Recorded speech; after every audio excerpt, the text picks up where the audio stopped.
These eruptions are enormous and they're regular. Vast plumes of steam ash pumped into the skies. Guatemala is used to this. It has over 30 active volcanoes, but 3 are simultaneously erupting. It's happened before, sometimes with deadly consequences. This is Volcan Fuego, the volcano of fire.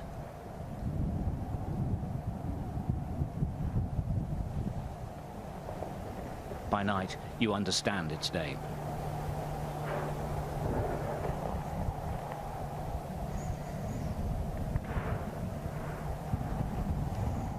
Just 30 kilometers away, Pacaya is erupting as well. Molten lava flows from its crater, streaming down the sides of the volcano.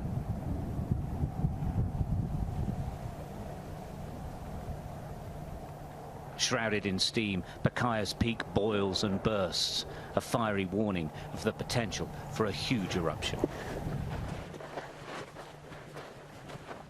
By daybreak, the authorities allowed us to trek to the closest monitoring point near the peak. It seems far away, but it's actually very near, towering above us.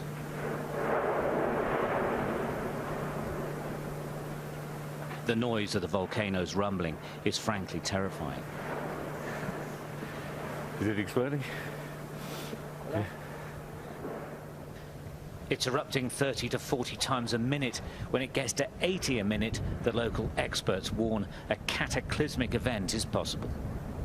It's possible to monitor and predict an eruption 2 or 3 days before, depending on the number of explosions. If there is more than an average of 80 to 100 explosions per minute, it's a warning a major eruption might be imminent.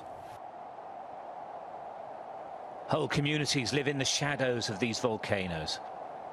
The grey ash, steam and cloud-filled skies hide fuego that looms over them. In 2018, hundreds died in an eruption that spewed billions of tons of water, sand and rock onto the towns below. Fuego is threatening them again. Point is, these communities, and there's lots of them around here, or actually on the volcano, are incredibly vulnerable to the lava. It's flowed through here before, and obviously from the gases that can come off a major explosion. Over 180,000 people live in these communities on the volcano, and most of them simply can't afford to leave, so they'll stay. Many say they'd like to, but they just simply can't afford to, and they won't leave their homes. Even those who have lived here their whole lives seem spooked by the increased activity.